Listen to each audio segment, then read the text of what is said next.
درست ہیں تو پھر تو یہ اس کا اور مطلب مشکل اور خوفناک مشکلات صورتحال پیدا ہو جاتی ہے. ایسی صورتحال میں بجٹ میں جانا جو ہے وہ زیادہ خوفناک ہے. اچھا عمر صاحب ابھی ہم آتے ہیں کہ محکمہ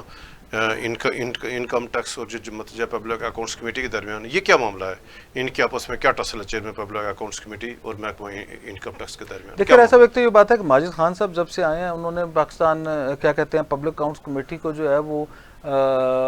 ٹائر بھی لگا دیے ہیں, پر بھی لگا دیے ہیں, اور پبلک اکاؤنٹس کمیٹی جو ہے وہ روزانہ کی بنیاد کے اوپر جو ہے وہ آڈٹ کر رہی ہے. تو یہ کافی تمام محکموں کا جو ہے آڈٹ شروع کیا ہے, کیونکہ ایک طویل عرصے سے جو ہے انوار الحق صاحب نے بلکہ پورے ٹینیور کے اندر جو ہے وہ پبلک اکاؤنٹس کمیٹی کام نہیں کر رہی تھی, تو اس وجہ سے وہ کافی سارا جو ہے وہ کام بڑھ گیا تھا. اور ماجد خان صاحب کے پاس یا ان کی ٹیم کے پاس جو ہے ان کے جو دیگر اراکین تھے ان کے پاس بہت کم ٹائم تھا, اور یہ جو